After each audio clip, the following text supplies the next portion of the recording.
without a tech background, and I want you to invite your friends and your loved ones.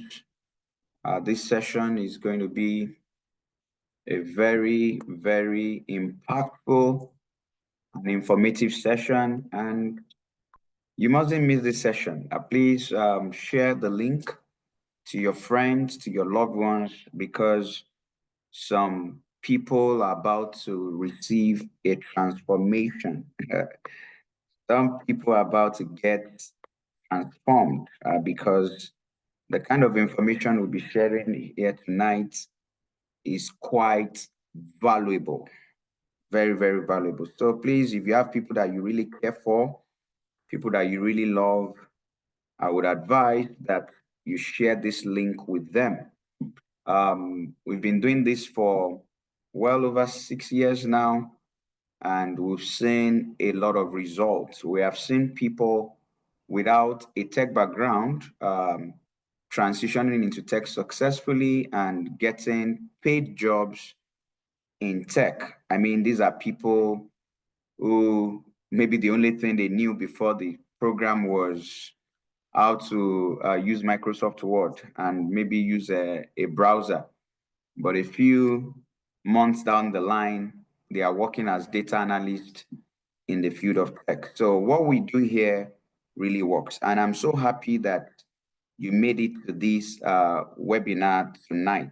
And it promises to be explosive. It promises to be explosive. So I'll be sharing with you the course outline for tonight, and so that we know what we are here for.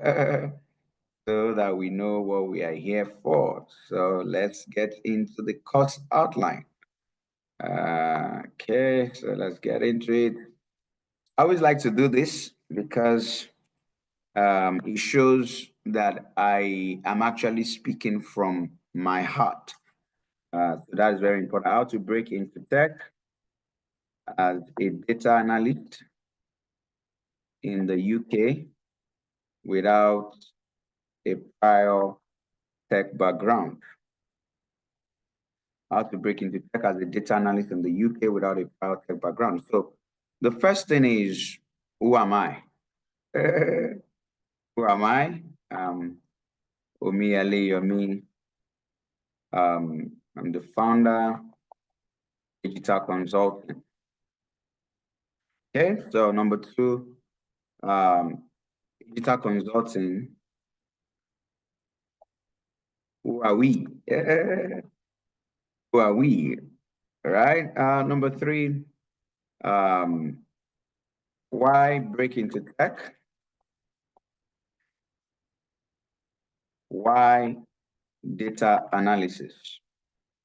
Why break into tech? Why data analysis? Number four, what exactly is data analysis? What exactly is data analysis, and why is it one of the high in demand tech skill? Number five, how to break into data analysis.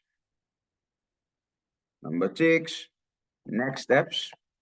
The number seven, question and answers. So that's our outline for tonight. So let me go over it again. Who am I? You get to know about me. Digital consulting, who are we? Why break into tech? Why data analysis? What exactly is data analysis? And why is it one of the high in demand tech skill? High in demand skill. The number five, how to break into data analysis without a tech background. Very important, without a tech background. Then number six, next steps, questions and answers. It's very important I introduce myself to you, and I'll do that right away. I have a small slide that I use for that, so just work with me as I go through this slide. So just like many of you are watching me tonight, I also broke into tech many years ago. I will say I broke into tech 2019, and I left my job 2020. So I used to work at PricewaterhouseCoopers, and I was there from 2013 to 2018 as a tax and auditing at PricewaterhouseCoopers. PwC is a tax and auditing firm. Then in 2018, I got a job as a senior tax accountant with the largest indigenously owned Nigerian oil exploration and production company. And I was there from December 2018 to February 2020. For those who know that oil and gas is a big deal, right? And it was like a breakthrough for me. But 2020, I dropped my resignation letter and I walked away. Why? Because I discovered tech. That's why I walked away. I discovered tech. I discovered the opportunities in tech. And there was nothing in oil and gas that could match what I found in tech. And when I look back 5, 6 years after, I think that decision is still one of the best decisions I've ever made in my entire life. And that's me being candid with you. So I'm a pastor. I used to pastor Lighthouse Church, Lagos, but now I'm the pastor of Household of Kings Church at Ojodubega, Lagos. Right. So this is what I look like. I'm married. This is my lovely wife. This is me. This was at the start of the church. This was at the start of the church, the very first service. Right. So let me show a few pictures. So peradventure, you see me so that you can recognize me. I think I have a few recent pictures here. So I'll share my recent pictures right here. Okay, so let's do this. Okay, so this is recent. Okay, now this is just a funny one. Okay, so this is me, and this is me in church. This is a vacation picture. This is me in church. Me in church. This is a crusade. This is me in church. This is another travel picture. Another travel picture. So I'm also into real estate development. So I am a man of many parts. I'm a pastor. I'm a tech trainer, a tech professional, and a real estate developer. This was some years back. This was, I think, before COVID or immediately after COVID. I don't do this anymore, but this was, I think, pre or maybe immediately after COVID, as you can see. So just training people on tech opportunities and raising awareness. Right. So that's basically it about me. What else about me? Okay, I have an Instagram page that you could get to know more about me on the Instagram page. So let me see if that will work. You go to my Instagram page, you see some of my thoughts there on Instagram, where I share my thoughts. Right. So okay, cool. So that's so let's go to Instagram. Instagram.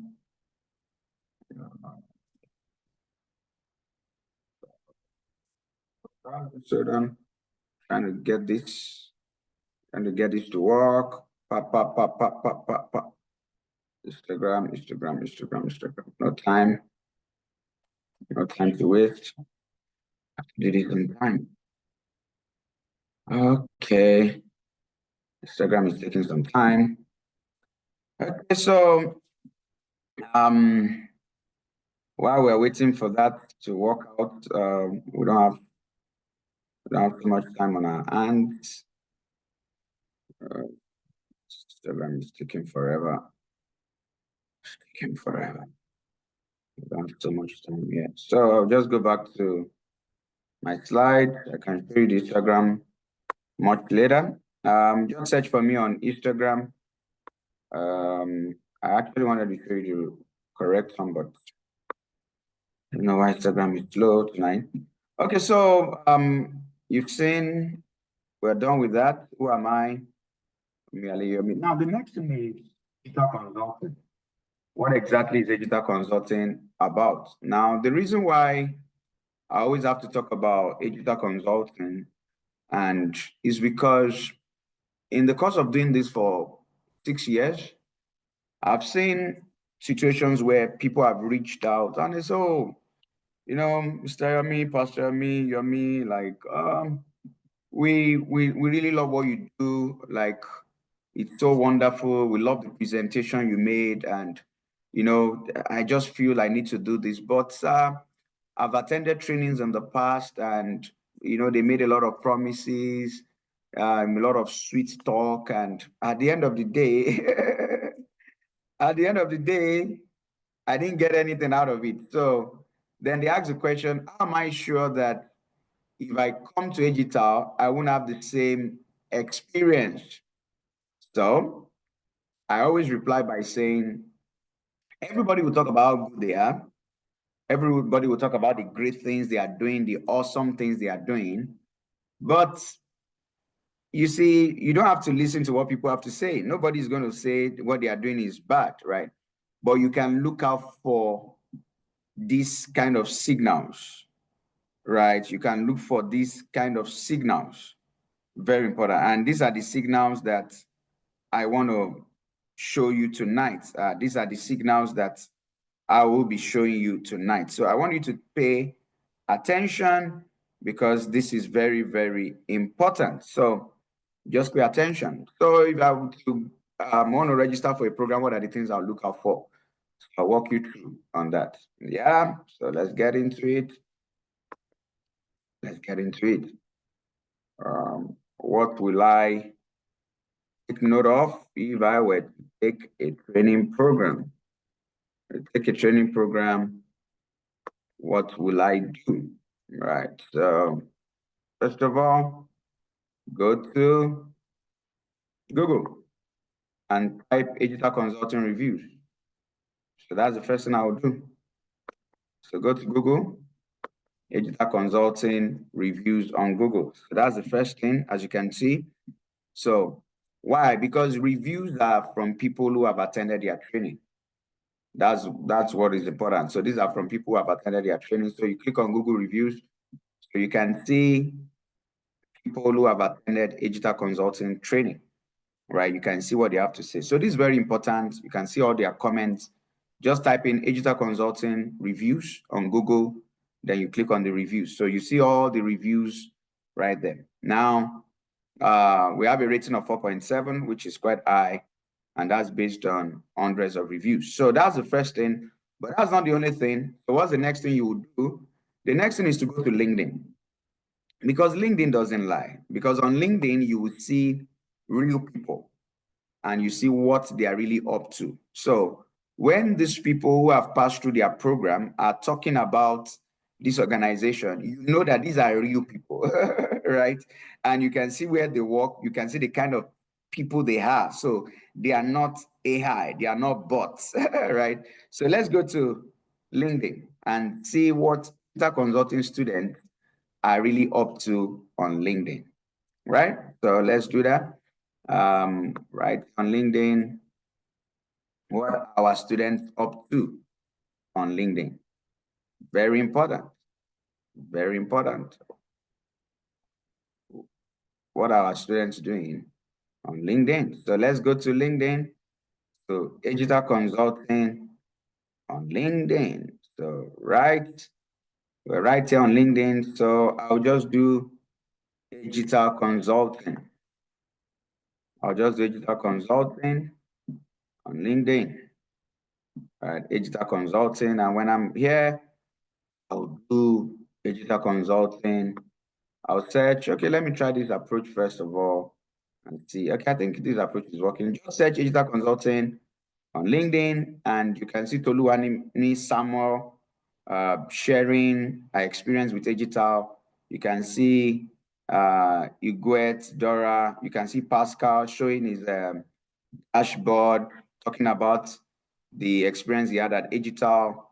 You can see Emmanuel Oyelami, you can see Odinaka, you can see Wisdom, Yanni Nosa Bezalil, you can see Olamiji Badmos. So when we say that in the last 6 years, we have trained thousands of Africans and non-Africans, and we have helped thousands of Africans and non-Africans to get their first tech job, to become freelancers in tech, and to set up tech-enabled businesses. And for some, they've even switched from their non-tech role in an organization to a tech role within that same organization. So we've had those kind of success stories. We have people who were not working as data analysts in the organization, but after the training, they applied for a data analyst role in the organization and they got it. So many testimonies, many success stories, right?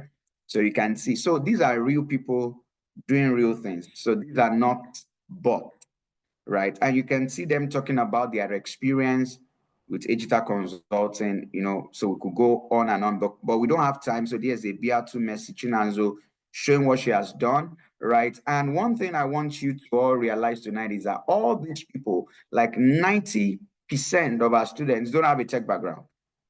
But by the time they are done with the program, they are amazed at what they've become. And it's because of our detailed approach to teaching. So we teach you as if you don't have anything upstairs, right? We teach you, of course, you have something upstairs, but we teach you like you're a primary school student. We go granular, we go to your level, right? So these are real people. You can see what they are doing in. So I don't have so much time to waste on that tonight. So that is second one. Then the third way is to check out their Instagram handle.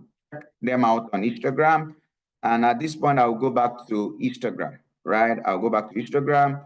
So the other time I was trying to check for Omi Yomi. So this is my page. It's a ministry page. So for those of you who love the word of God, who love messages, right? So you could check it out and get inspired, and you know, you just get a few clips there and there. So this is just my ministry page, but let's go to Ejita Consulting. Ejita Consulting, right? So check us out on Instagram. So why Instagram? Because on Instagram you can see the activities. So here you can see students' job testimonial, and we have a lot of them, but many we've not uploaded yet. So you could see more about the organization, what the students are really doing, what the students are up to, you know. So this shows you a lot about the organization. So I think that is enough. So let's go back to, if you are with me tonight, can I see your hands? Please, I want you to share this link, share the link, invite your friends and your loved ones, you know, invite your friends and your loved ones to this session. This is very, very important. Very, very important. So you need to invite your friends and your loved ones, and let's have a great time tonight. So Ejita Consulting, I've told you about Ejita Consulting. And so now we're on to the next thing. So we are moving fast. Why break into tech? Why data analysis? So why break into tech? Why data analysis? So first of all, who are the people that should be here tonight? Right? Number one, you're an African diaspora, right? Number two, you are a master's PhD student in the UK. Number three, you're trying to transition into tech as a data analyst, or you just want to transition into tech, right? Whether it's that you just want to transition into tech. So you're trying to transition into tech as a data analyst without a tech background. The tech background. All right. Number four, you are seeking for visa sponsorship job. Right. So yeah, if this describes you, you're in the right place. Okay. So why break into tech? Why data analysis? At this point, I will share another slide with you, because this slide will explain it better. Why break into tech? Why data analysis? right? Why break into tech? So let's use this slide. Why break into tech? Why data analysis? Okay, so why tech? Number one, IT opportunities are abundant, but the laborers are few. That's a fact. Now, number two is when it comes to tech, there is potential for remote jobs. For instance, if you are working in a construction, on a construction site, you can't do a remote job, right? If you're working in a restaurant, you can't work remotely. If you're working in the warehouse, you can't work remotely. If you're working in a factory, you can't work remotely. You're working in a farm, you can't work remotely, right? So tech is one of the easiest jobs to get remote roles, to work remotely. Now, so there's potential for remote jobs, flexible job schedules, freelancing, and a shortcut into making CG income.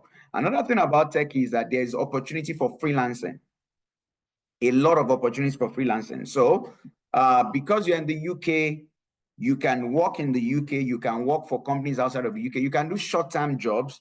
Like the opportunities, it just depends on you. Now, it doesn't mean that, oh, it's just going to fall on your lap. But once you have the skill, once you have the competency, every other thing it's much easier. Every other thing will fall into place. The most important thing is the skill.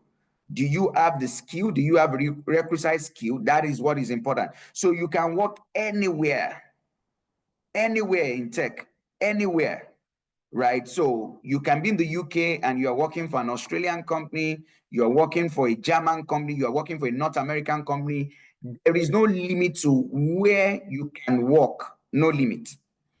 Now, so we've gotten that. Then why tech? Why this tech thing? Tech. Because for tech, you don't need an IT background. I'm saying that again. You don't need an IT background. No IT background needed. No IT background needed. Tech is all about your skill.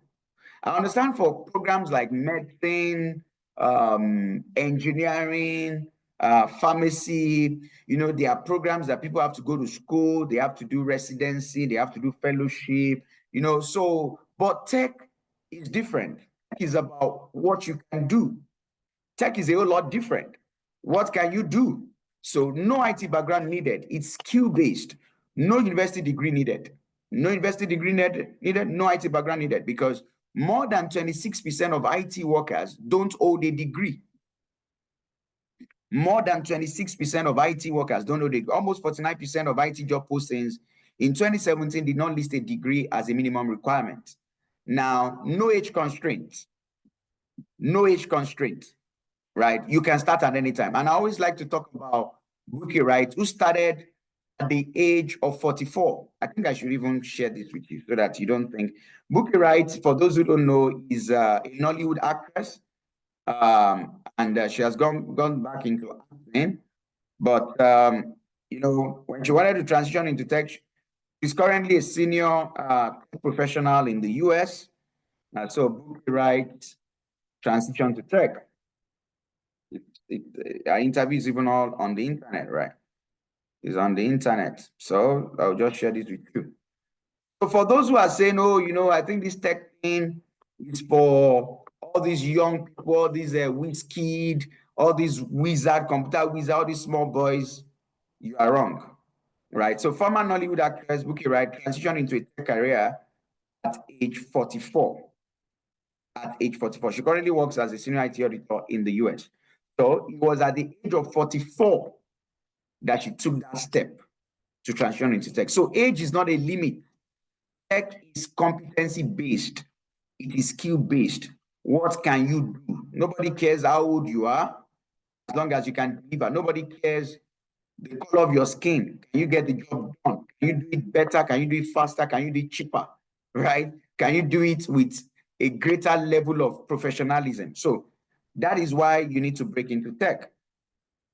So let me continue. I need to continue. Right. So I said with you, Bukky Wright. Right. Now move on. Remote jobs, fact or fiction?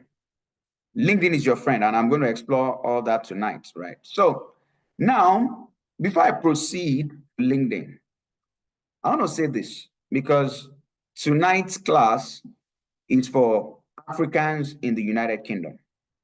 And I was having a discussion with one of our career coaches before I came on the session tonight. And I was just putting it to him that, oh, he's based in the UK, right? And I asked him that, okay, so what motivates you? What inspires you to be so passionate about teaching and empowering people? And he said, one of the companies he worked at, 90% of the people in his department were Indians, 90%.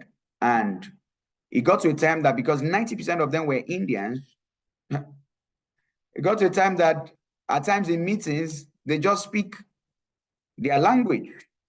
Because when 90% of the people in the department are Indians, so there's no restriction, right? And that has brought about the passion to empower fellow Africans. So, as an African in diaspora, you might start out working in the factory. You might start out working in the restaurant, in the farm, doing these menial jobs. And there's dignity in labor. So don't look down on any occupation, right? One of our career coaches in data analysis, he actually started out by working in the kitchen. He started out by working in the kitchen. Today, he's a senior data analyst. He has worked with over 20 companies in Europe till date. You meet him in the career coaching classes, right? So where you start doesn't matter. Like they always say, your background doesn't have to should not put your back to the ground, right? But what you do afterwards matters. And that is why we in Digital, we are passionate, very passionate about helping you to transition into tech, because we know that you don't really love this menial job you are doing. We know, but it's paying the bills. It's paying the bills, right? So you don't really love this job, but it pays the bills. It gives you the stay or whatever it is, right? So what is the way forward? So here's the thing. If you keep doing this menial job, these are minimum wage jobs. There is no career trajectory. There's no career progression. Like you can do this for the next 5, 10 years, and nothing will materially change in your standard of living and your quality of living. Nothing will materially change. So I say this because I have many of our students who started out with these kind of jobs, but are transitioning to tech jobs, right? So rather than getting stuck with this job that there's no career trajectory, take your time, be focused, right? And as for all these shift jobs, be focused. If you have to reduce the hours you work and cut down on a few things, so be it.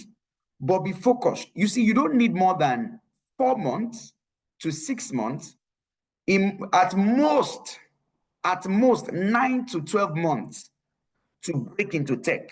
You don't need more than that. You don't need more than that. You just need that focus. That focus is very important. So what you just need, while you still have this job, that you know that this job cannot guarantee you the future, it can help you with the present, you start learning a tech skill. And one of the skills, I offer many programs, just so you know, but one of the tech skills I talk about the most is data analysis. And why do I talk about data analysis? Because data analysis has a low barrier of entry and it has a high demand. There's a low barrier of entry, there's a high demand, because all companies need data analysts. All companies need data analysts, all. Because all companies generate data, so they have to process data, they have to take decisions on data, they need to analyze data. So data analysts, and the demand will keep skyrocketing. I'm still going to show you the World Economic Forum report, the future of work report. Just I want to explain this to you so that you understand that this is not just another, everybody's talking about break into tech. True. But listen, there's a way to this thing. So While you hold on to this job you have, and if possible, cut down on some hours, right? You start to learn a tech skill with focus. Now, when you are learning this tech skill, don't go the route of, I want to learn on my own. You see, people go through this route. Let me tell you what becomes of them. They start learning data analysis. After a while, they want to do business analysis. They want to do Scrum. They want to do project management. Then, oh, cybersecurity. Oh, cloud is the thing. Oh, Microsoft 365 is the way to go. Oh, all that. So, because they are learning on their own.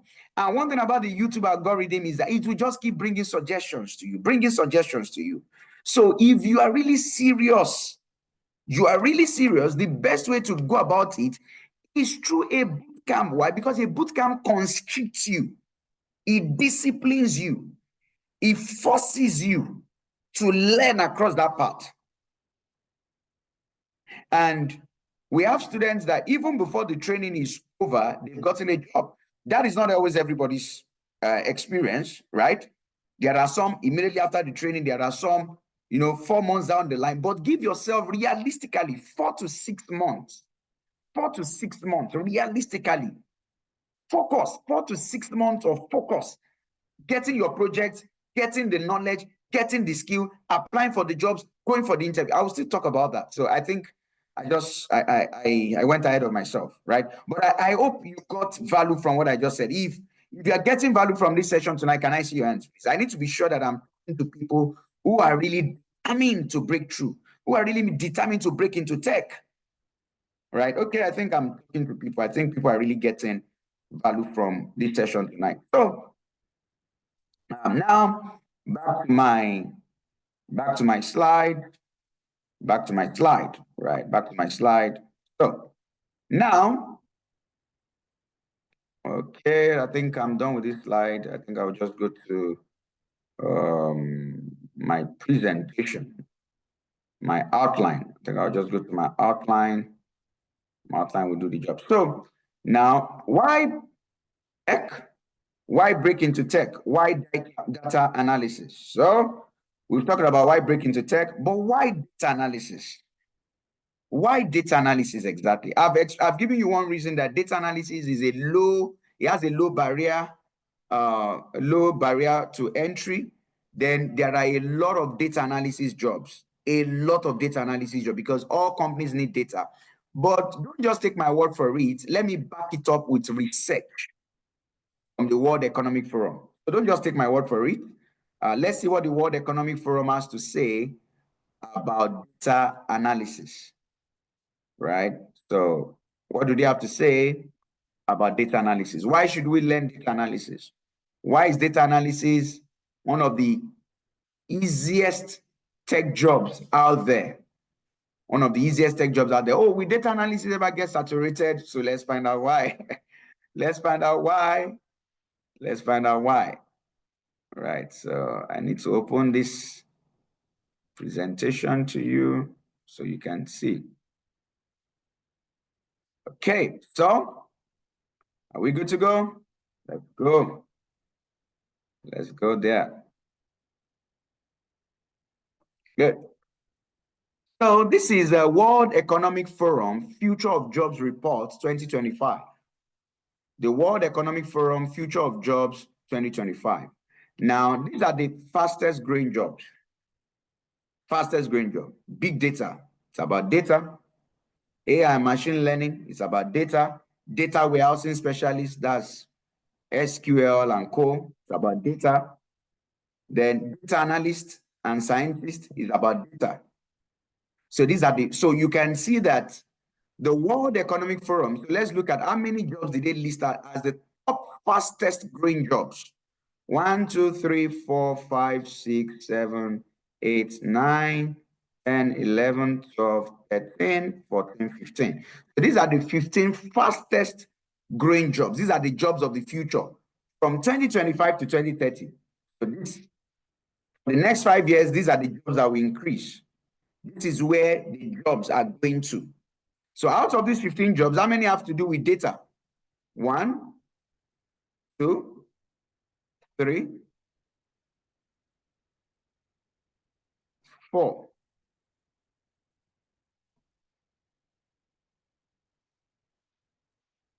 So out of these 15 jobs, 4 have to do with data. So now let's look at the declining jobs. Clerks, bank tellers, data entry clerks. It's more about data analysts now because, right? So will AI take away data analysts? No, AI cannot. AI will only enhance data analysts, right? It will never take away data analysts, right? So we see cashiers, admin assistants, accounting, bookkeeping, all these guys are declining. These jobs are going. But the jobs that we keep increasing are data jobs and these other jobs. So it's something to take note of, right? So why data analyst? So I've explained to you why. But let's also look at some things, right? Let's take a look at Upwork. Yeah, so let me take you to Upwork and show you something on Upwork, right? So now you all are in the UK watching me, and I coach a lot of people in Nigeria, and many of these young guys in Nigeria in their late 20s, in their 30s, a lot of them in their early 20s, late 20s, 30s, late 30s. I just have a broad range of these fellows, some in their 40s, and they are based in Nigeria here. But it might surprise you to know that many of these people in Nigeria here are actually working from Nigeria and earning in dollars, even though they are based in Nigeria, because they are getting jobs from companies in North America, companies in Australia, and companies in Europe, even though they are physically based in Nigeria.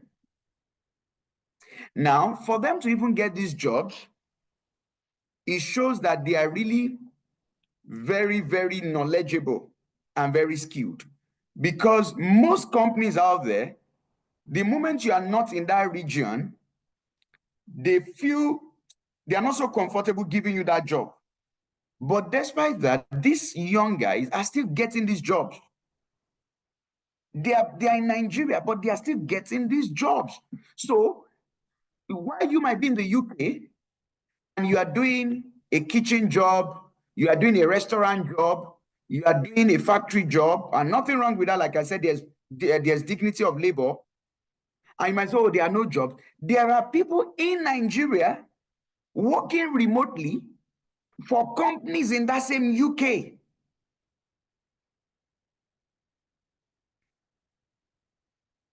For companies in North America, for companies in Netherlands, Estonia, they are in Nigeria and they are working remotely for companies in the same United Kingdom that you are in. I will show you a few. Just hold on. I'll show you a few. So let's go to Upwork. Look at what I did here. I'll do a search. Now, how am I doing the data analyst Nigeria? It's because I want Upwork to give me professionals on Upwork who are based in Nigeria.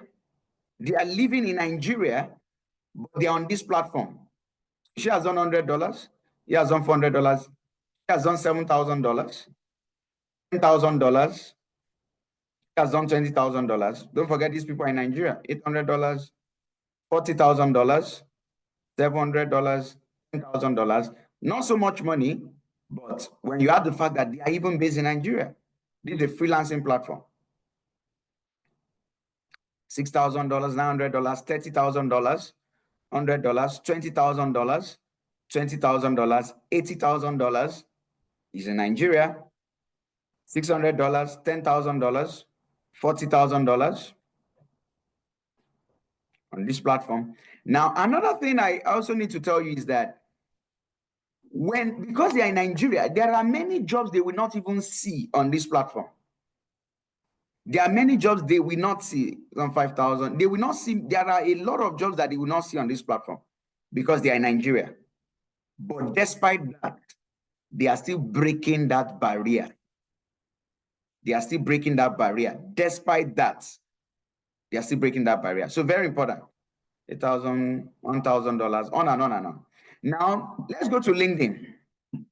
So I've left Upwork. Let's go to LinkedIn. Why? We're on why data analysis. Why data analysis? Data analysis jobs. There be a saturation, some fear, right? So I'm on LinkedIn, data analyst. Data analyst jobs. Data analyst jobs. So let me just tell you the greatest law. The greatest law is the law of averages. That's the greatest law. And there are now AI tools, right? There are AI tools that help you even apply for jobs, right? And you can apply for a lot of jobs, get interviews. The AI tools will even prepare you for the interviews. Of course, we cover all that during the course of our career coaching classes. So now we are searching for data analyst jobs in the United Kingdom today, and we are having 1,749 results. But I want to reduce it, so I'm looking at the past week. Reduce it. So in the last 1 week, 1,000 jobs have been posted on LinkedIn alone for data analyst in the United Kingdom. Now, you're not even limited to the United Kingdom, but in the United Kingdom, 1,000 jobs have been posted. So you can see data analyst entry level. Okay, this 3 days ago, we run this. So let's look at it, looking for computer science degree, nothing like that. Ideal candidate, what to expect. That's all. Right? So let's look at this other one. Let's look at this. About the role. This. So we are still going to talk about this experience. When you say, but let me talk about it now. So when you look at these jobs, now here's what many people do. So you see a job like this, and the job says 3 to 5 years of experience, then you disqualify yourself. That's wrong. It's about audacity, right? Audacity. So in Agital, what do we use as a replacement for your 3 to 5 years of experience? Your project work. Your project work. And that is why our training program is project-based. You will build a lot of projects, and this project will be stored in your GitHub. So when people are asking for 3 to 5 years of experience, what they really want is somebody who has handled a lot of projects. So many of you will see these 3 to 5 years of experience and say, oh, I don't have experience. No. What they are saying is that we want the competency of someone who has spent 3 to 5 years in a data analytics role. And you can have that level of competency by handling a lot of projects during the course of the training and even after. This is where a lot of people they sack themselves before they even get the opportunity. Right. So this is another one. What skills do any knowledge of SQL? This attention to detail, or this knowledge of that's all. These ones are not even asking for experience, they are just asking for knowledge. So a lot of jobs here. A lot of jobs. A whole lot. And if I come then next week, jobs are being posted again. Jobs are being posted. So there is a formula to this thing. There's a formula to this thing. So you see all these jobs, you get the necessary tools, you optimize your CV. I will still talk about that. You apply to these jobs, you get called for interviews. It doesn't mean that your first interview will result in a job. It doesn't mean. But by the time you do the first interview, you some get it after the 2 interviews. But by the time you do the first interview, you learn. What did I do right? What did they ask? You go for the second interview, and from there you get your job, because there are a lot of jobs, not even in the United Kingdom. So you just need to, so the thing is, if you are still doing a job that you don't like, it's because you decided to. Because there are opportunities in tech. And I always tell people this: we are all techies. So tech is not a profession. Tech is a lifestyle. For instance, almost 100 people are watching me now via Zoom. You can use Zoom. That's why you are watching me in Zoom. So the same way you can use Zoom, the same way you can use a laptop, you can also learn Power BI, Excel, SQL. It's a mindset. And that is what I've come here to fight. That while you might be in a place that doesn't have a future for you, there's no career trajectory, you just know that 5 years, 10 years down the line is the same thing. There is another field that has a lot of opportunities for you, a lot of opportunities, a lot of potential. And let me walk you through this. When you get your first tech job, if I had time here, I could go on. You could see jobs of 35,000 pounds, 40,000 pounds, right? Take it. Might be your first job. Take it.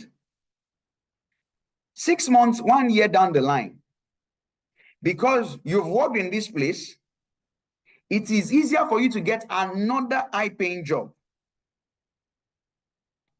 That's it. And once you end, you see, like they always say, the first tech job is the most important. Getting that first one is the most important. And it's not even difficult because there's a system to it. The formula is the law of averages, right? But once you get that first tech job, the rest becomes easier. I have students of ours who, when the training started, they were in the United Kingdom. Before their training ended, they were already in Canada, right? So it's about a tech skill. When you have a tech skill, you can get jobs from anywhere. So that's very important. So let's check to other sites, and we now move into what exactly is data analysis. But I'm just trying to show you the job market. Abid will be here tonight. Abid is a technical recruiter. He has worked at Microsoft. He has worked at LinkedIn. He has worked at Uber, at Teradata, and he'll be with us tonight to shed more light on the job market. But I'm just trying to give you an introduction on this. So Abid will give a deeper insight into this. So let's go to another job site. We're going to Indeed. There are many of them, but because of time, I can only share LinkedIn, Indeed, and let's look at Glassdoor. So look at the Indeed right here. So there are jobs here. There are jobs here. So let me see. Let's also do the last 7 days. Last 7 days. 400 plus jobs in the last 7 days. Right? Aviation data analyst. What would they be doing? It's Power BI, Excel, SQL, a little Python, right? And don't get intimidated. As a matter of fact, many of these things are just generic. They are just templates that they use. I'm telling you from experience. When you get into the workplace, you realize that many of the things they put on your job application, they don't even use it. It's just HR. So you need to overcome imposter syndrome. You know that fear that many of you have who is tech. There's nothing in there. There's nothing in there. So we have all these data analysis, BI. So another thing is Power BI. Power BI is under data analysis, but Power BI is powerful. So in Agital, we teach Power BI for 2 months. Why? Because with Power BI alone, you can get a job. With Power BI alone. So data analysis is Excel, Power BI, SQL, and Python. With Power BI alone, you get what I said? I put Power BI, 800 plus jobs. Yeah, Power BI alone, we get you data visualization lead, reporting analyst, senior data BI manager, right? So then let me go to this. This is Glassdoor. You can see a lot of jobs here. A lot of jobs here. Data analyst, data and insight analyst, data analyst, and this is just data intelligence analyst, on and on and on and on. So why data analyst? Because there are a lot of jobs in data analysis. There are a lot of jobs there, right? So if you are still with me, can I see your hands? Now let's go into what exactly is data analysis. What exactly is data analysis? Then we talk about how to break through into data analysis. If you are still with me, let me see your hands. Let me see your hands. I need to see those hands. If you're following me, give me those hands and let's fire on. Okay, I can see people are really following me. Okay, I'm happy to see that you are really following me. That's good. That's good of you. I'm happy to know that. I'm happy to know that. I'm happy to know that. Right. So Now we're going to talk about what exactly is data analysis. What exactly is data analysis? And I will just run you through, because you can't learn data analysis in one day. You can learn how to get into data analysis, but you can't learn data analysis in a day, right? So let me just run you through data analysis, right? I have a small slide that I always use, and I'll just use that slide. Nothing serious there, but it could really help. I might fly over some things there, but okay. So, okay. So let's go. Let's go. So now, who is a data analyst? Okay, just to give you an overview, and so that you can grasp some things. So a data analyst is a professional who gathers, cleans, analyzes, and visualizes data. So gathering data, that's the work of data entry. But like we said, data entry jobs are going, because now we have AI that can gather all those data. So cleaning data, now this is where AI cannot take over this, because when it comes to the cleaning of the data, you now have to ensure that the data can be used. The data is free of errors. Analyzing the data, that is the real work. Then visualizing the data, right? So let's just look. So now I want to talk about Excel, Power BI, SQL, and Python. Now, first of all, why data analysis? Because you don't need programming in data analysis. So those of you who say, oh, I hope we're not going to be writing computer programs. You don't need data analysis. As a matter of fact, Python is just an add-on. There is Python for data analysis, and there are just libraries. So what do I mean by Python for data analysis? So you are not really writing, you are not coding. You're just using some commands to extract information. So let me explain this. For instance, there's a formula that says, I'm trying to look at one of the formula, F equals to MA, force equals to mass times acceleration, right? I'm still remembering my secondary school physics. Force equals to mass times acceleration. So it's a formula. So once I have mass, I have acceleration, I can get force. So that is Python for data analysis. So you just use a formula and you extract the information. So there are Python libraries. So you need this kind of thing. You just put the formula there and you extract it. Now, that is different from programming. In core programming, you are now writing codes. You are building a software. So in data analysis, even when you are using Python, you are not building any software. You are just using Python commands to extract information. And you could have also used Excel to do the same thing, or even use SQL, right? So that has to be sorted out. So let's look at these three things: Excel, Power BI, SQL. Now, so Excel. So the question people always ask is, sir, why are we learning Excel, Power BI, SQL? Why, sir? Why? So listen, you learn all these things. Our program is a 4-month program, and our curriculum is based on the market. That is why when you take your time and look at the curriculum that we'll be sharing, you look at these jobs, you can see that whatever they're asking in the jobs is in our curriculum. Right. So that is how it works.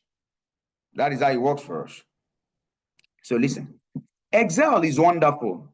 Excel can do, many of you know Excel. Many of you have used Excel, at least the very basic Excel. You just write some things, right? But Excel is good. It's wonderful. It has some automation macros here and there. But Excel is limited. Excel cannot do beyond 1 million rows. Many of the organizations you will work for, they need more than that. Now, Excel cannot do live reporting. For instance, Power BI does live reporting. You can connect Power BI to cloud, That's Azure in the cloud. You can connect Power BI to Google Analytics. You can connect Power BI to APIs and applications, right? Don't let me bamboozle you. I don't want to make this complex for you, right? To APIs, you get to know that when you get to the training. And as things are happening, Power BI will be reporting live. So Power BI is for data visualization. Power BI can visualize millions of rows of data. Excel can also be used for visualization, but Excel is not as sophisticated as Power BI for visualization, right? Another thing is that Power BI is dynamic. It does live reporting. So as things are happening, because Power BI connects to APIs, it can connect to the cloud, it can connect to applications. Okay, let me remove the word API. It can connect to applications. So as things are taking place, Power BI can be visualizing it right away, visualizing what is happening, right? Excel doesn't have that functionality, right? Power BI connects to SQL. It connects to a lot of applications that Power BI can connect to and visualize and report and show what is happening. Now, when it comes to SQL, SQL is a relational database, right? And in SQL's case, SQL can do millions to billions of rows of data. So SQL is structured query language. It can store large volumes of data, and people can extract information from that large volume of data using SQL. The SQL is actually a language, structured query language. So SQL can store billions of rows of data, hundreds of millions of rows of data, and with the query language, you can query it and extract it. So for instance, you can store all the children below 18 in high schools in the United Kingdom. Excel cannot do that. Excel cannot do that. That's going to hundreds of millions, right? So it can be stored in SQL, and SQL can also extract it. So SQL is more sophisticated. So there are some organizations that the kind of data they use, they need SQL. So that's basically, so if you got that understanding, if you got value from my explanation of all these things, can I see your hands? I can proceed to the next thing. Can I see your hands? If you really got value from what I just said, okay. So I don't want to waste so much time on all this, right? Because you will learn all this during the course of the training. So let's talk about industry, right? Health sector. We have tutors who work at NHS in the UK, right? Because data, that's what they are doing there, data. That's his data. It's all about data there. So they are working at the NHS, right? So data analysts are needed in the health sector. They are needed a lot in the entertainment sector, right? Data, entertainment, they're getting data, they're generating. They are needed in the e-commerce sector. Data, all these e-commerce stores, they need data analysts, and there are a lot of them. Another beauty of being a data analyst, a very good one, is that aside from getting a good job, you can get opportunities. Like I keep saying, opportunities abound. I'm still going to talk more about that. So let's keep moving. E-commerce sector, finance. A lot of data analysts are needed in finance. So data analyst helps finance teams gather the information, so finance needed, right? So this is just it, data gathering, pre-processing, right? Now let's go back to my sheet. And let's see the next thing on the agenda. The next thing on the agenda.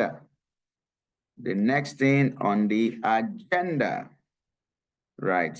So we are good to go. We are moving. Right. So why data analysis?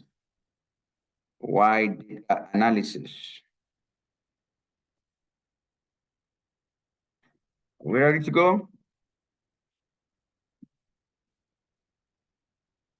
Why data analysis? Okay, I think we're done with all this. Why data analysis? What exactly and why it's one of the, okay. So the next thing is How do you break into data analysis without a tech background? So if you want to hear this, let me see your hands. I need to see your hands. I need to be sure you are interested in this part. I need to be sure that you're interested in this. How to break into data analysis without a tech background. Very important. I've not seen enough hands. I'm waiting. I'm waiting. How to break into data analysis. Okay, I think I've seen enough hands. I've seen enough hands. So now, people, I need you to be focused. And I need you to listen, because I want to talk from my heart. I want to talk from knowledge, and I want to talk from experience. So take your time and listen. Take your time and listen. So number one, the right mindset. The right mindset. So how many of you hear stories of, oh, there was one guy like that, he came to the UK and, you know, he just entered this tech thing and now he's earning a lot of money in tech. He has stopped doing all these shift jobs. You know, he came as a student, he said he came to study business admin, or he did, but now he's working in tech. You know, how many of you have heard stories like that? Let me see your hand. No, let me see your hand. Like, you know, people, you have heard of people who came in, no tech background, they attended one boot camp, they did one training somewhere, and now they are doing remote jobs or even working in tech, right? How many of you know people like that? Let me see your hand. Or you've heard people like that? Okay, I can see more hands. Okay, cool. Now, okay, cool. Now the truth is, it is true. It is true. But what is needed is the right mindset. The right mindset. So the mindset you must have is a mindset that you are not trying it. And that's the problem I see with a lot of people who want to break into tech with their mouth, but not with their heart. They say, okay, let me just see. You don't see in tech. Let me tell you my story. I was working in oil and gas as a tax accountant, trained as an accountant, and you know, and I wasn't doing badly, earning well, you know, getting allowances in dollars here and there. But I discovered tech. And when I discovered tech for 1 year, the whole of 2019, I was intentional. I was learning, practicing, learning, practicing. So that's the mindset you need. I wasn't trying it. Many of you, or let me not say many of you, many Africans, they hear these stories, but they are trying to try it. Is it true? Is it possible? Right? Is it possible? No. It's that mindset. And let me say this, anybody can learn anything if he is well taught and is determined to learn. If you can learn how to use a system, you can learn data analysis. It's a low entry tech job. High demand, low barrier to entry. So your mindset is important. Your mindset is important. So this mindset of, oh, imposter syndrome, can I do it? Am I able? People that are not as intelligent as you are transitioning into tech. People that are not as smart as you, people that are not as qualified as you have transitioned into tech. So don't shortchange yourself. Have the right mindset. Now, the second step, forsake the Lone Ranger approach. Forsake the Lone Ranger approach. Now, so we see people who are trying to break into tech, but they want to go about it the Lone Ranger way. They are Lone Rangers. They want to learn on their own. It doesn't work. It doesn't work that way. It doesn't work. You can't learn on your own. And I've said it before. If you want to transition into tech, don't go alone. That's what happens for people who try to learn alone. You attend a webinar like this. You know, I've been doing this for 6 years. And by the grace of God, I've helped thousands of Africans, non-Africans, to transition into tech, to get their first tech job, get freelancing opportunities in tech, set up tech-enabled businesses. So I know what I'm talking about. So you listen to a webinar like this, then next thing you go to YouTube, you go to Udemy. Now, nothing wrong in Udemy, Coursera, and all those stuff. You go to YouTube, you go to Udemy, you go to Coursera, and you are trying to learn on your own. Here's the thing. You need to be an extremely determined person to learn on your own. Because number one, many people on YouTube are just trying to sell views for money. So there is no structured approach to this thing. There is no structured approach to it. Many of them are trying to sell views. So they are just bombarding with all manner of information. Number two, the YouTube algorithm sucks you in. So today you are watching data analysis. Before you know it, they said AI. And so you will start trying to learn data analysis in February. By the time you get to December, you're already learning cybersecurity. After you finish learning business analysis, just after you finish learning cloud computing, just immediately you try to finish learning data analysis. So you keep moving around in circles. You keep moving around in circles and you never master anything. And in tech, the jobs goes to the specialist. The specialist, somebody who is good at something. So you forsake the Lone Ranger approach. You forsake the Lone Ranger approach. The Lone Ranger approach. Right? So number three, boot camp. Boot camp. Boot camp approach. Okay? So why the boot camp approach? I'll tell you why. The boot camp approach. Listen and follow me. And I'll use digital as a case study. Right? So why the boot camp approach? Follow me. What happens in digital? So Fridays and Wednesdays, you have classes. 7 p.m. Sorry, 6 p.m. to 7 p.m. UK time. Right? You have classes. Now, you have these classes for 4 months. As a matter of fact, 3 months, you are job ready. You are job ready in 3 months. The 4th month is just for you to have a Python. You have done your Excel, you have done your Power BI, you have done your project. 4th month, you are doing Python and you are finishing up on your project. Now, listen. You have a teaching assistant. You can see that this is a structured way of learning. Now, your Fridays and your Wednesdays, your technical tutor that is teaching you. Your technical tutor. Now, another thing I should have told you is that classes are recorded and replay is made available. Right? So even if you miss a class, you can watch the replay. But hold the thoughts here. So this whole thing is meant to break it down for you. So now let's go. Teaching assistant. So there are people, listen, you know, we've been doing this for 6 years.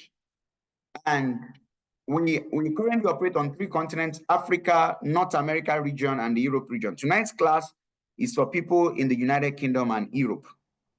Now, because we've done this thing for 6 years, we have seen people get jobs in our program. People who don't have tech background. People, the only thing they can barely operate is a laptop, right? So we understand this system.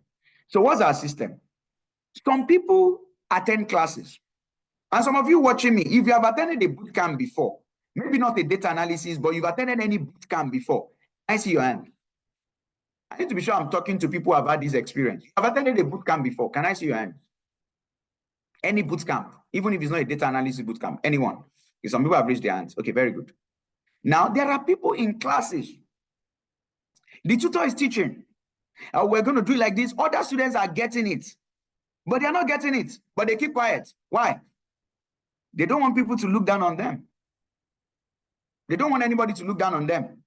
Because everybody say, oh, yes, tutor, I've already done it. I've gotten it. Okay, yes, here's it. Yes, look at my screen. Oh, yes, very good. So they are not getting it, but they keep quiet because they feel intimidated.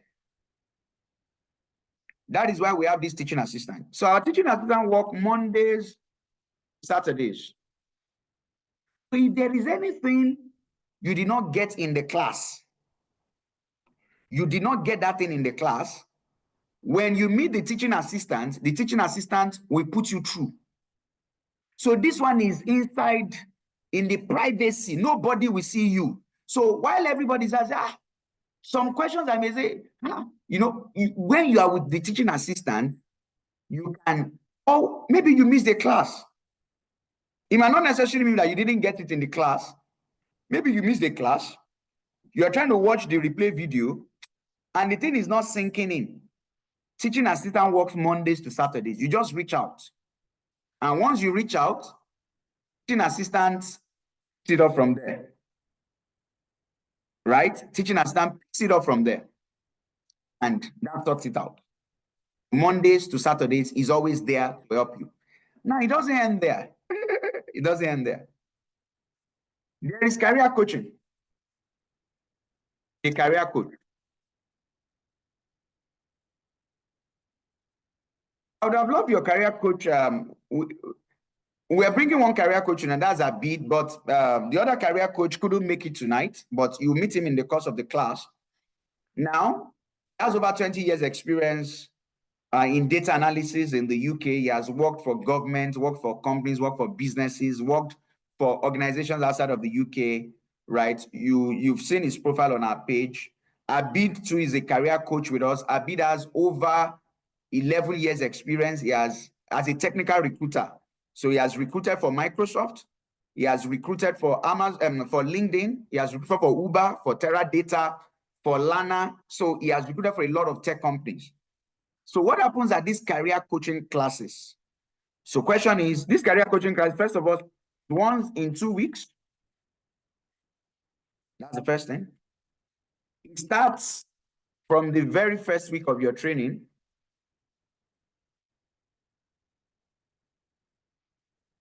So on weekends, you follow me? On weekend, and it never ends. It never ends. Career coaching never ends. Just on. Why? You get a job.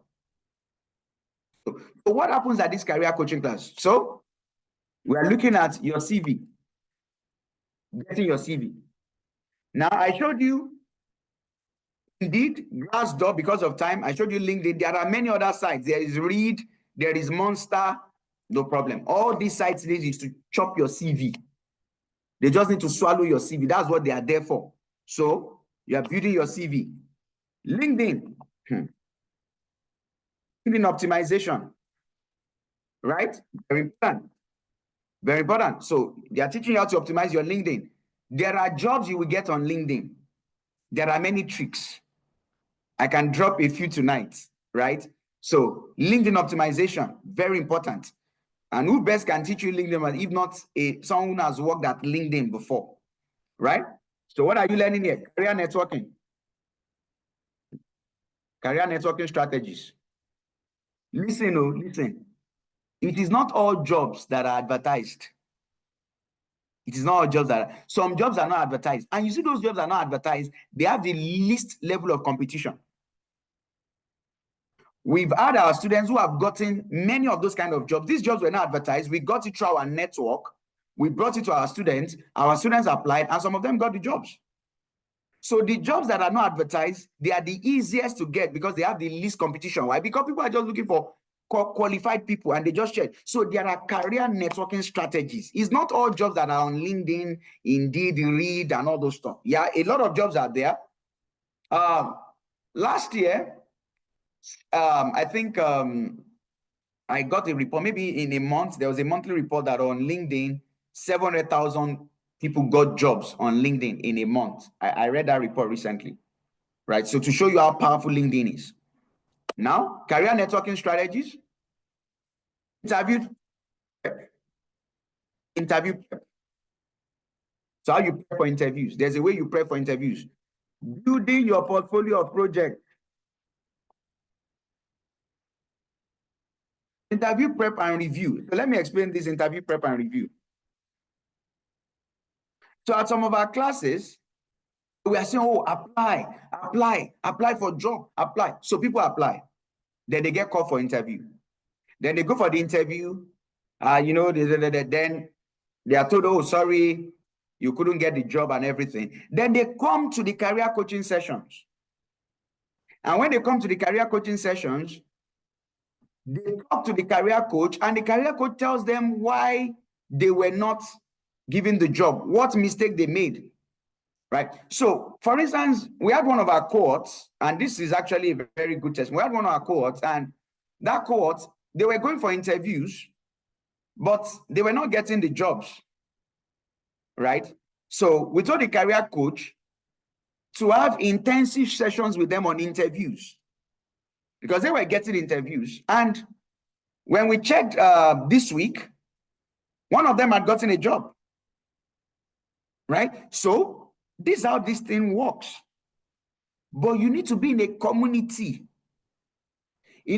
of people learning together, pushing yourself together, not as a lone ranger, right? You see, you get motivation. At times, your environment brings motivation. Self-motivation, when your environment is against you, is very hard. But when your environment supports you, it is very easy to be self-motivated. So building your portfolio of projects, this helps, because when you go to the interview, your portfolio of projects, then freelancing mastery, that's another course on its own. Then certification. There are certifications in data analysis. Now, let me say this. You can see that I wrote it last. Certifications are not the most important thing, but they're also good on your CV. And we share some certifications with you during the course of your program that you can take and put on your CV, and now you can even obtain some of these certifications. So the job of the career coach is to chart your pathway to that job.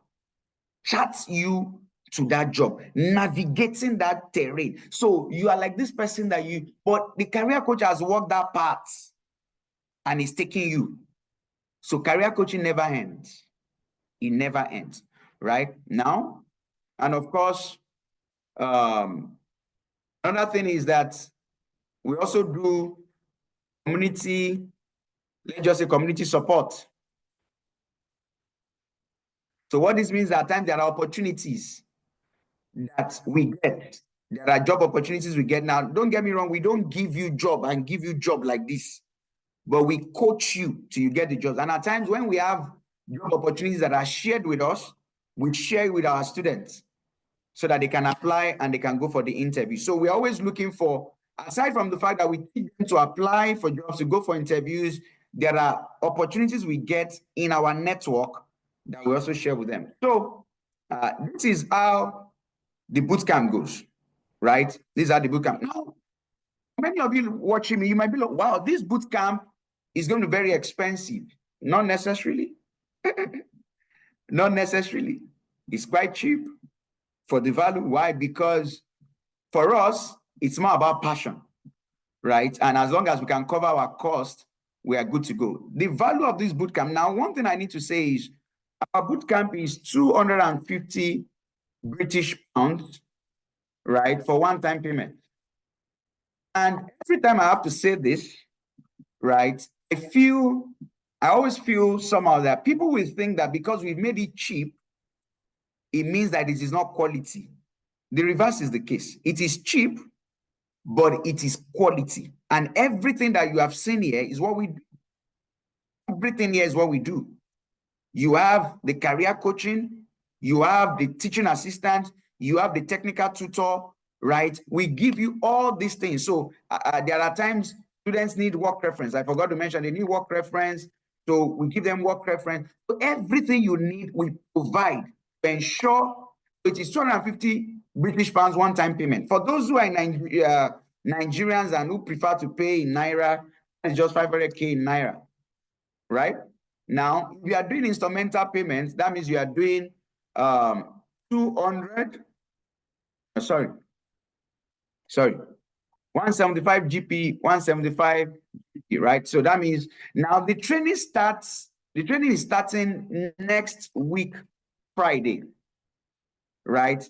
And registration closes next week, Friday. So training starts next week, Friday. Registration closes next week, Friday. I'm about to bring Abid on board. So for inquiries, if you have inquiries, you want to make inquiries about, you want to make payments, so you can pay with the Stripe link. The link will be shared with you once you reach out. Stripe link, you can pay into Naira account, and this is for people who are Nigerians and who prefer to pay with Naira, right? For inquiries, I want to share a number with you for inquiries. If you have inquiries, okay, so for inquiries, this line will do, right? It's the line that has been sharing messages on the group and all you need, right? So this is the line. Just do a WhatsApp, and you get everything that you need. WhatsApp this line, and for inquiries. So that's that about that. So at this point, I'll be bringing Abid on board. Then once Abid comes on board, I will answer your questions. So once again, for those who don't know Abid, I've shared his profile. Abid is a technical recruiter. What's a technical recruiter? These are the people who recruit for organizations, for tech roles.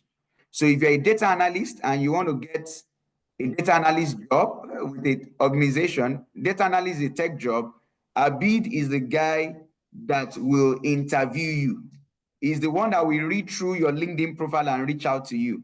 He's the one that will read your CV, go through your CV and say, oh, this one is not a fit, and throw your CV out.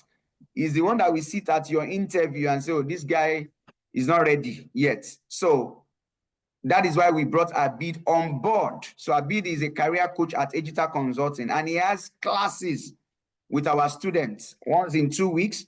So you could attend his classes once you are in. Then there's also a class with Mr. Gbadebo, who is our career coach. He has over 20 years of experience in data analysis. So we bring all these people on board our team to strengthen your learning and to make your journey into tech much easy, right? So Abid, you're welcome. Let's see your face. I think you will have to activate my video to see my face. Oh, okay, yeah. I'll make you host. Yeah, I'll make you the host. Then, yeah. Okay. Lovely. There we Yeah, go. Hi, how are you? I'm doing good. How are you doing too? Good, I'm very well. Thank you for asking. Thank you. And Yeah, thank you for the lovely introduction, as always. yeah. So how is the UK today? We are all good, actually. We're expecting some better weather during the course Okay. of, well, the end of this week now. So, yeah, something to look forward to. Yes, absolutely. Mhm. But overall, we're good. Thank you. Okay. So my first question tonight is what's the current state of the UK job market, especially in the area of tech and data analysis? This is February, so what's the outlook? Yeah. Okay, so that's a great question for me to dive into. And whilst I was looking at this, I've been doing a little bit of number crunching as well. So although we start off on a slightly negative note in the sense that the UK job market has faced some challenges recently, and we open job vacancies are slightly lower than previous years. I want to talk specifically about the tech industry today, of course. And as of early 2025, so as of the past, what, 7 to 8 weeks, the UK tech sector absolutely continues to be a significant contributor to the economy. And what I mean by that, and if I can throw some numbers at you. So the tech sector at the moment in the UK is employing, according to the Times newspaper in the UK, approximately 1.5 million professionals in the UK.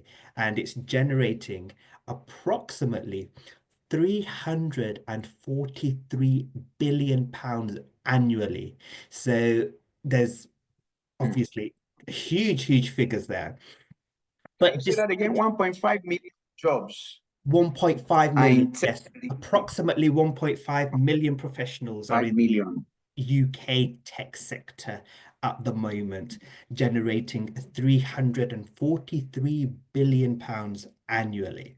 So, of course, as I mentioned earlier, there has, and the source of that, by the way, is the Times newspaper. And despite that, and despite me telling you that there's been some slowdown recently with sort of jobs in the market, demand for data professionals actually remains robust. So that has not changed. I just need to really re-emphasize that. And in the UK, starting salaries for, I guess, data scientists typically range between 30 to 45,000 pounds annually. And that, of course, there's a lot of factors in there depending on location and industry. Mid-level professionals, I would say roughly between 50 to 70,000 pounds, whilst experienced data scientists can command salaries anywhere upwards, I guess, of around 80,000 pounds. So across Europe, cities like London, Paris, Berlin, the ones that you come off the top of your head, lead in data job openings with business services and IT sectors, which are the ones that offer most of the roles.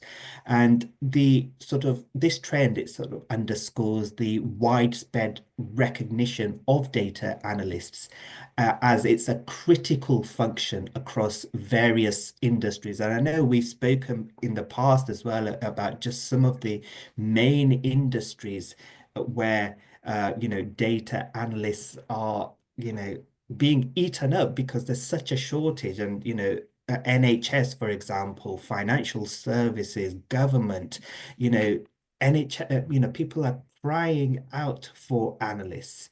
So, basically, in terms of the exact number right now, it's quite difficult to say. Difficult in the sense of because there's not just one unified word. People use data analysts, that they will use different job titles as well. But again, what I do want to stress is that the market does absolutely remain robust. That has not changed in any way, shape, or form. So rest assured, if you are in the industry and if you're thinking of coming on board into the industry as a data analyst, as a data scientist, aka the UK job market is as buoyant as ever. And I was looking at some quote earlier, and it mentioned that they say that data is the new oil, and just like Yes, oil, please. Yeah. it needs skilled professionals to refine it Mhm. into valuable insights. So Mhm. whether you're a seasoned data scientist or just starting, there is Mhm. definitely a place for you in this dynamic landscape.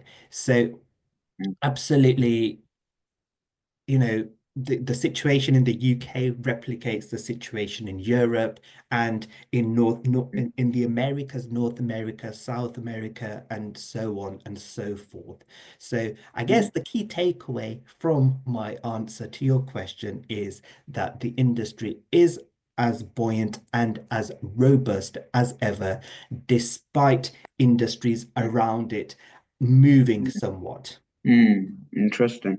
Yeah, so this key takeaway, 1.5 million professionals in the tech space in the UK. It's a very huge number, generating 343 billion pounds. So it shows how serious the UK is about tech. And the fact that for some other tech roles, they've had a slow start to recruiting, Mm, but for data analysis, it has still been the same. Like it just shows that data analysis jobs are resilient and the demand there it's just very stable. So let's go to absolutely. LinkedIn. Let's look at the from the recruiter's perspective. Just a few tips Mm. for people who are watching us. So what do recruiters look out for in a candidate's LinkedIn profile before they send out interview invites? Or let me even rephrase that question. How do you go about getting candidates for the job interview? So we want to move from CV or Mm. LinkedIn profile to the job interview. So what happens at the back end, right, for a Okay. recruiter? Yeah, Yeah, over that's to you. that's a great question. And really to Hello? hone in on this Yeah, point and really to get the point across, I'm gonna actually start off by yeah. an analogy, just so that our listeners today, really get what goes on behind the scenes and why recruiters would basically poach candidates instead of running a job advert as well, what goes on behind the scenes. So imagine Mm, this, okay? Take you into a bit of a fictional world and imagine that you're at a farmer's market looking for the perfect avocado, okay? You could just stand by your stall and wait for someone to hand you one, but that's quite risky. You might just get one that's overripe, underripe, a bit bruised. Instead, what do? You walk around, you squeeze a few, you check the color, you pick the best one for your absolute masterpiece. Okay. So recruiters are just like that in the career market. And LinkedIn, I guess, is their farmers market. Okay. So they don't want to rely solely on job ads because the great candidate, as in our analogy, the perfect avocado, are often not actively applying. They're happily sitting on the tree, ready to be employed, but open to the right opportunity. So recruiters, they proactively search using what we call internally as Boolean strings or keywords to find the best or the most appropriate fit rather than waiting for unsuitable applicants to flood our inboxes, essentially. So I hope that mm. analogy sort of comes across quite clear and open.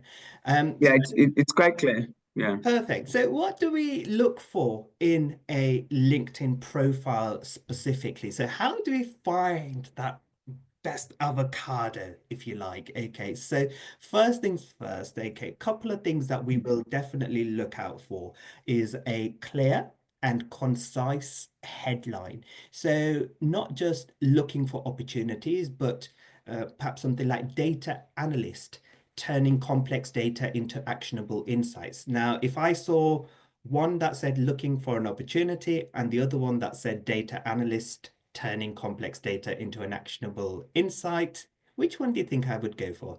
We all know the answer, right? So a Yeah. very clear headline, a compelling summary as well. And I talk about this in my career coaching sessions as well. Think of this as your product description. What do you do? What do you love?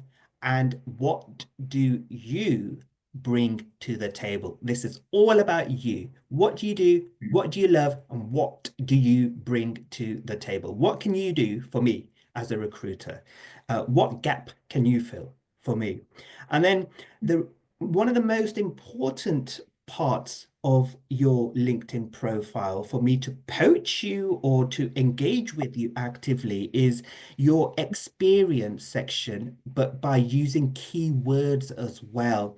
So do you remember earlier I was just talking about Boolean searches? So those are the Yeah. string of keywords that we have to organize strategically to find the right person.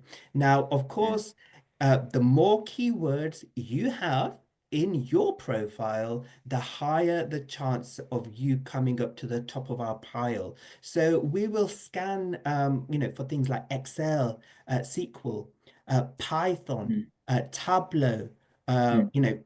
if you've got something like my Power project BI. achievements were X, Y, and Z. Yeah. And Mm, so those are the three most prevalent, but also if you're engaging quite a lot as well, and I admit not that many people do that, if you're engaging with others, actively replying to comments and liking other bits of information as well, okay, that also, you know what, it increases your visibility. So if you're, let's say there's 10 people standing in a line, but if you've got colorful clothes on and if you're sort of going above and beyond, the person who is looking out at that line, their attention is going to be drawn to you because you're doing something different.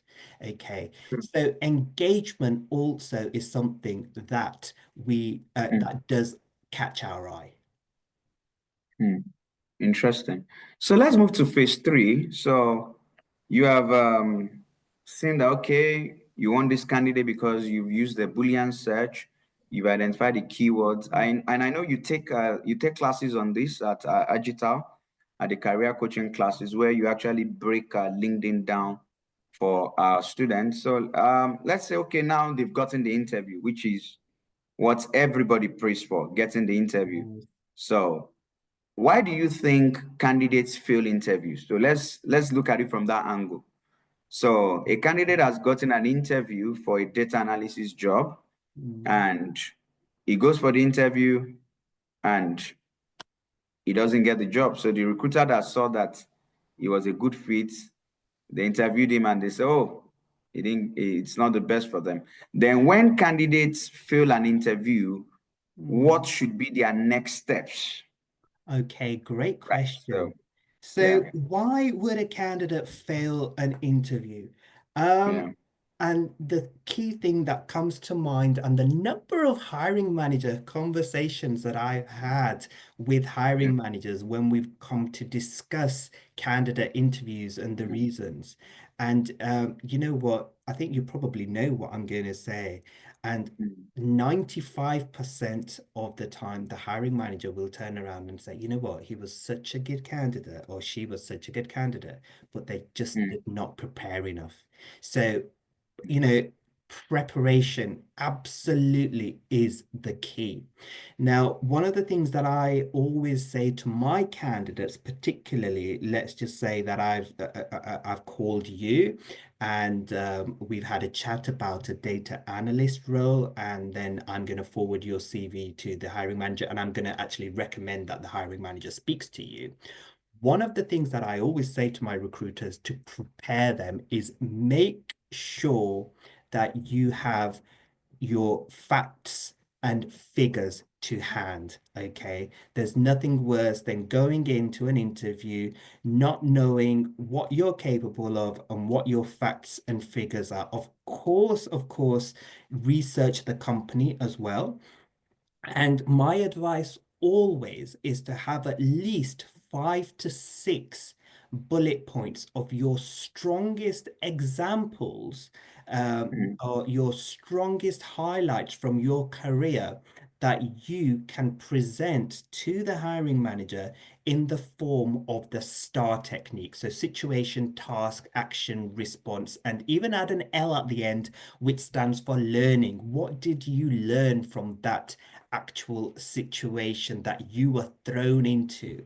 Because let's, face it, hiring managers are definitely going to, unless you've been told otherwise, hiring managers are definitely going to be asking you competency-based questions. So if you've already got a list of at least 5 of your top competencies on a notepad or on your screen, chances are you're going to be using at least 2 of them. So rather than stressing when you're in the heat of the situation, okay, you've got your bullet points to hand. And when that answer question comes to you, you can quickly scan through your list of 5 to 10, maybe, okay, and think, I know exactly which competency I am going to use, or which situation I'm going to use to answer that particular competency. What does that do? It settles mm, your nerves, okay? mm. Because you've actually gone through those competencies in your mind, okay? You know your figures on, you know what, what you were trying to achieve and by how much and all of that. You will have a clear indication of that. And you're not panicking as soon as the interviewer says, okay, Joe Blogs, tell me about a time when blah, blah, blah. And you're thinking, oh my God. And, in an interview situation, people hate dead time, where nobody talks. Okay, dead air, I should say. People hate Yeah. dead air, and you just want to get something out because you just want Mm, that dead air to disappear. So rather than just doing that and picking, and then, sometimes you're through an example and you think, oh my God, you know what? I should have picked the other one. But if you've already got the filing cabinet in your brain sorted, you don't have to mm. shuffle through to find the right record. Does that make sense? So that would be my Yeah, top tip. exactly. That would be my Mm, top tip in terms of why yeah. candidates fail. And then the Mm, second part of your answer is, if you have been told that you are unsuccessful for whatever reason, mm, or even, this is one of my bugbears in the world of recruitment, towards my colleagues, when you've gone through an interview process and at the end of it, rather than picking up the phone and telling you you've not passed, they send you an email. I hate that. mm, And I'm sure almost everybody on the call will agree with me on that as well. Um, yeah. so that shouldn't happen, but unfortunately it does. But if that does happen, I would straight away, if there's a telephone number on the signature of the email, get in touch. Otherwise, I will straight away Mm, respond to an email and to ask for feedback. And I don't mean generic feedback saying that, you know what, there were candidates in the pipeline that were far more experienced than you. I don't want that. I already know that. That's why I've not mm, got the job, right? But I want specific, tailored feedback in order yeah, to assist me to do better yeah, in the future. So please, exactly. please do not be shy about approaching the recruiter and asking them for feedback. If for whatever reason the recruiter does not get back to you, try Yeah. again. But also, the other thing that you can do is approach the hiring manager directly on LinkedIn, Mm, and see if they can provide you with feedback. yeah. The other thing that you can do, and I was speaking about this in a career coaching session very recently. Not a lot of people knew this, which is understandable. But if you come across a dead end and you are not getting any feedback, anything tangible, you can actually put in for a subject access request as well. So Mm, according to UK law, mm, whichever information that company has about you, they have yeah. to share that information with you. It's a legal requirement in the United Kingdom. So very quickly, because I'm conscious that we probably need to go on to other questions, but you can Yeah. do this by just Googling subject access request. There are pre-formers out there on certain websites as well that you can fill in, and it tells you exactly who to send that to. And by law, that company must respond and must give you your information, detailed feedback. I think it's within 6 to 8 weeks. Mm, interesting. Interesting. So I just want to add another thing to that, like from some of our students and our tutors that I know of, here's what they always do. So they go for the first interview, they didn't get the job. They went for the second one, they didn't get the job. But by the time they went for the third one, they have learned why they didn't get the job at the first interview, at the second interview. Then they've improved on those things ahead of the third, the fourth, and fifth interview. I know one of them who got two jobs at the same time, and he had to choose one because he learned his mistakes. So the rule of the thumb is the interviews prepare you for your job, right? So the interviewers, the hiring manager, the technical recruiter, they are part of your job hunting process. So they show you your mistake, they show you your flaws so that you are better prepared for the next interviewer. So this thing is, there's just a process to this thing. There is a formula to this thing. Once you've mastered the process, you just walk onto the path. So the next question I have is, so I know we have a lot of people here tonight who might be on a sponsored visa, but it's not their dream kind of job, and they are looking for visa sponsorship jobs, or maybe people who are on a student visa, right? So for those kind of people, I have an advice before I now ask Abi to shed more light on that. So on LinkedIn, on Indeed, on Glassdoor, on Monster, on Reed, there is actually a way you can search for visa sponsorship jobs, right? So there is a way you can search for jobs that will sponsor your visa, right? So if you get these jobs, they will sponsor you. So at least I know that, and we've taught our students that. But Abida, for this category of people, can you shed more light on how they can actually get visa sponsorship jobs and your advice to them, right? Okay, yeah, absolutely. And you're absolutely right in terms of what you say. You can filter your results and look for companies that specifically sponsor people from outside of the UK as well. You can also have a look at the official UK Home Office website as well. And in some cases, there are a list of companies, if not companies, then definitely sectors that you can look into in terms of where you are likely to get a visa sponsorship. But how do we do that? How do we increase our likelihood of getting a sponsor was your question.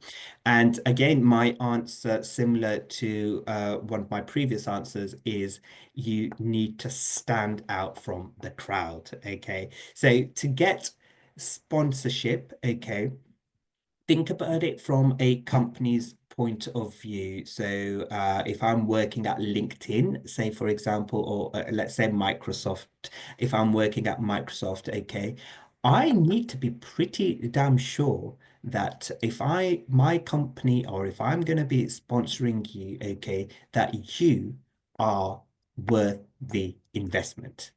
Fair enough, Mm. because it's a business Yeah, transaction at the end yeah, of the day, right? yeah. So True, I true. need to, in order for me to tell the hiring manager or to recommend you to the hiring manager, I need to be pretty damn sure that you're going to be doing a pretty good job. And, Mm, I'm not going to be eating humble pie for the rest of my days. mm, So you need to, and how am I going to be sure about you? Is because you hopefully would have stood out to me in some way. Okay, mm, so we talked about standing out on LinkedIn earlier. Okay, we spoke about sort of how to maintain your LinkedIn profile and your credentials as well. But other things that you can do, we touched upon earlier, have a strong network as well of people. Have, get those relationships going.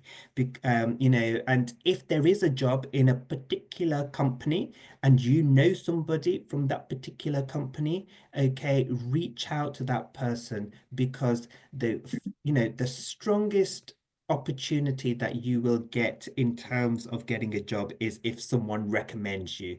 So if somebody, I saw a YouTube video recently by an influencer by the name of Carla Harris. I don't know if any of you guys have come across her, but one of the key things in her, in fact, she was a keynote speaker when I was at LinkedIn and we went to the one of our conventions. And she says that if somebody in that boardroom or in that meeting can vouch for you, you are almost mm, halfway there.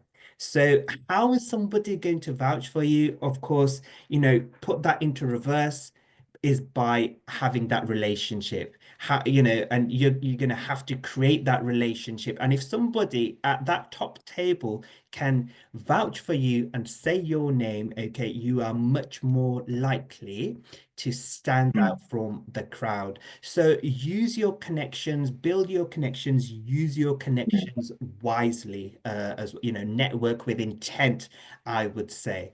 Um, Also, how else are you going to stand out? And that's something that we covered before.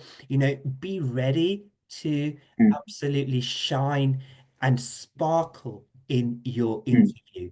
And the You way must. you do that is just by what we spoke about earlier, Mm, basically. mm, We need to know our stuff. We need to get certifications, get some work experience under our belt as well. And you know what? I think finally, what I would say, getting visa sponsorship in the UK isn't just about luck. Okay, luck plays a part in many people's life, but I do believe it's about being strategic. It's about being visible. mm, And above all, it's about mm, being prepared as well. The right job does exist. You just need to show why mm. you as an individual, you are worth the investment. Okay, so thank you for that, Abid. So the final question tonight is in the area of imposter syndrome.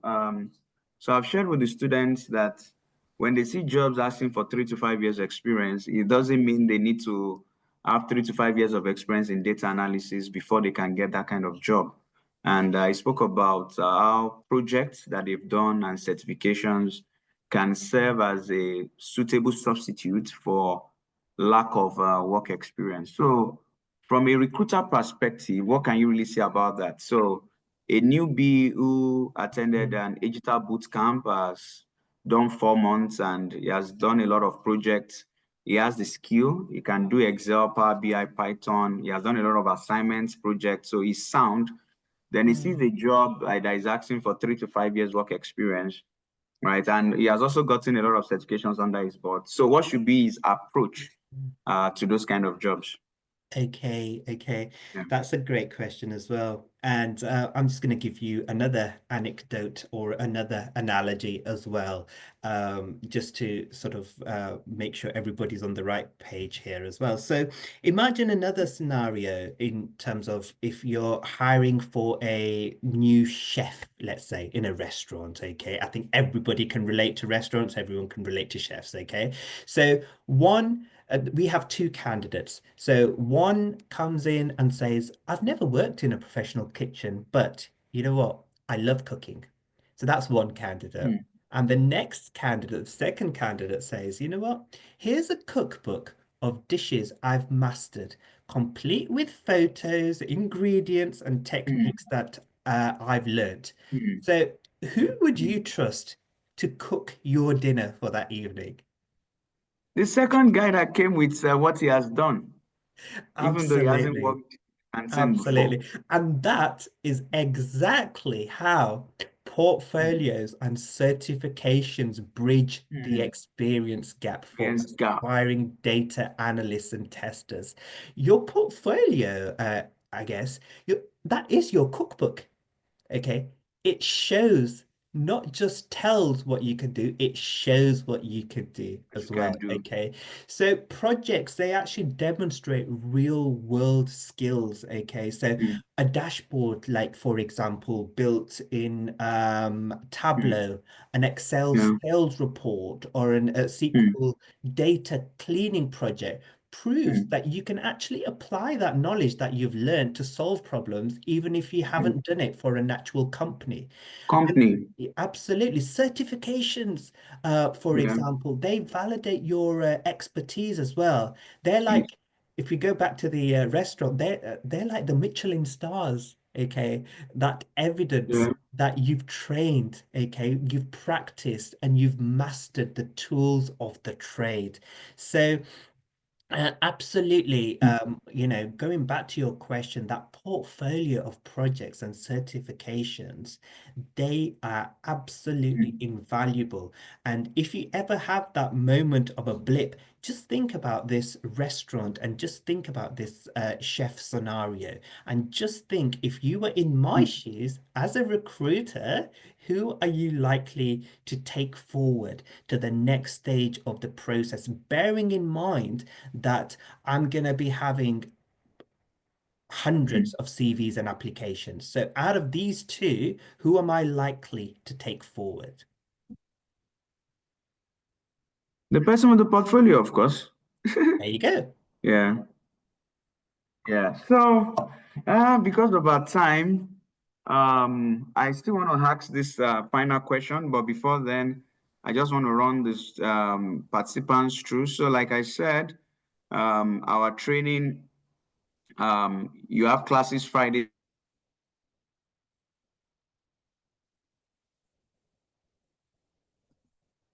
Ooh, I think we've lost They do you. Python for data analysis, right? Classes are recorded, replays made available for download. You have a teaching assistant Mondays to Saturdays to help you out if in case you miss a class or you get stuck in the class, right? Career coaching with a career coach is once in 2 weeks. It starts from the very first week of your training and it's on weekend. It never ends. So you are doing your CV revamp, your LinkedIn optimization, career networking strategies, interview prep and review, portfolio of projects, freelancing mastery, certifications prep, community support, work reference, and a host of other things, right? So the idea of the career coaching classes, which is to help you to navigate the career field. So we have Mr. Gbadebo, who couldn't make it tonight. We also have a bid as career coaches, and they walk you through this journey, right? Like I said, it's 250 British pounds one-time payment. You can pay through Stripe link, or you can pay through Naira account. But if you are doing the instrumental, then you do 175 now, then 175 by ending of March. Classes starts next week Friday. Registration closes next week Friday. For inquiries, you can chat up this number. You have inquiries, you want to register, you can chat up the number. So Abid, I have one final question. Let's talk about networking, right? Because I always tell people that you can get some things through relationships that money might not be able to get, right? So I just want to find out from you, what would be your advice to newbies to tech? All right, Abid, are you with me? I am, yes. Yeah, so newbies to tech who are trying to network in order to build valuable relationships, especially trying to build relationship with hiring managers, technical recruiters. So what would be your advice to them on how to go about building these relationships? Because it might come in handy. Yeah. So that's our Yeah. last question tonight. Yeah. Absolutely, and that's a great question to end with. And in fact, I've done a huge session, a whole session. I've got a huge deck on this, which is probably Oh, available online somewhere as well. But just to recap, okay. when you think of the word networking, it's a huge minefield, or it can be a huge minefield, right? And Mm, the number one thing that I, as a professional, think about when someone mentions the word networking is LinkedIn, because that is the world's largest professional networking site. But to sort of zone in and laser beam what you want to do, there are a couple of things to get you started. If you're feeling really overwhelmed and, oh my God, how do I network? What do I do? And the first thing that I would always ask people is, are you connected on LinkedIn with your nearest and dearest? Because you don't know who your brother, who your sister, who your cousin twice removed is connected with on LinkedIn that you mm, might meet in the future. Okay, so you've got to look at it that way, and you've got to be a little bit selfish about mm, it as well. So first things first, okay, not everybody in your immediate family circle, friend circle may not be on LinkedIn, which is fine. But do connect with the ones that are. are. And then if you want to absolutely laser focus your connections, let's just say that you're starting out, as you mentioned earlier, you're starting out in IT, okay? One of the things that you can do, first of all, is make a list of perhaps the top 10 companies that you would Yeah. love to work for in the future, okay? Your dream companies, let's just say, Mm. okay? Um, Go on to their specific company pages on LinkedIn. And once you're on there on LinkedIn, you can actually go across on the tabs and you can look at all the different people that are in that company. First of all, what I Mm. would do is I would actually follow the company page as a whole. Okay.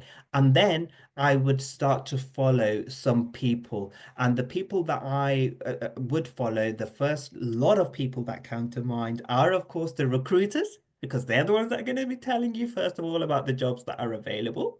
And then Yeah. some of the managers or the hiring managers or the team leaders within those Mm. companies. So straight away, going from zero, having just, built your LinkedIn profile, you probably can connect straight away with about 5 to 7, maybe up to 10 people in that company alone. Okay. And then Mm. if you've times that by 10, because you've written down the top 10 companies that you would love to get into, straight away, you've actually sent a connection request to 100 people. Now, we all Mm. know, again, law of averages, that, not everybody will come back to you straight away. Not everybody will Yeah. accept your connection request. But out of those 100, even if you've got 50 connections, you know what? You've got 50 more than you had 24 hours ago, or 50 Yeah. more than you had last week, okay? And continue. The advantage that you're going to get by adding those people is that you will see their feeds, you will see their knowledge. So you're helping yourself in connecting Mm. with them and gaining their knowledge as well. And if, on some of their posts or some of their feeds, you want to add your expertise, or if it's something that you feel that you're qualified to answer, you know what? Put something in the comments, because what will that do? That will generate more traffic for you as well, and that will generate more people gravitating Mm. towards you, because you know what, they think that you've got something interesting to say. And I'll give you an example. Just now, as I was waiting for to join the call, I was having a look through some of my posts, and somebody posted something really good, and I've seen this before as well. I've got it here on LinkedIn about etiquettes during the holy month of Ramadan. And this person Mm. is a senior diversity and inclusion person. And she posted like Mm. a help sheet of how you can, Mm. approach people. And somebody on there, and literally, this has just happened within the hour. Somebody on there commented that this is a great piece of information, and I'm going to use that in the future. And I looked at the profile, and that was somebody else within diversity in the technology sector that I did not know about. And I looked at the comment first of all, looked at the person, and thought, oh, that person sounds interesting. I've looked at their profile, something that's relevant to what I do and relevant to my workspace. I Mm. sent a connection request, and just within the past 10 minutes, they've accepted my connection request. And now what can I do? I can start that conversation, get that conversation going. So there's a real life Mm. example for you Oh, that's yeah. happened just within the last hour for me. Mm. Yeah. Interesting. So thank you very much, Abid. It's been a wonderful time tonight. We really enjoyed ourselves. And for the students, like I say, you can reach out to the WhatsApp number for your questions. If you have inquiries, you have questions, right? The session is recorded, and you can watch the replay. The replay will be shared on the group, so don't worry. For those who are asking, is the session recorded? The session is recorded, and the replay will be made available. So any question you have, you can drop it via the WhatsApp number there, or you can drop your questions on the group. So it's been a wonderful time tonight. I would just say, don't give in to analysis paralysis. Get into the program, get into the class, achieve your dreams. Let's help you to transition to tech. Enough about talking about tech. It's time to actually transition into tech and start to work in tech. So see you all the class. Never forget this. Don't give into analysis paralysis. See you all in. Bye. Right. Somebody say what days are the classes? The classes are Fridays and Wednesdays. Registration closes next week, Friday. Classes are Fridays and Wednesdays. More information will be shared on the WhatsApp group. Right. So bye for now. Bye.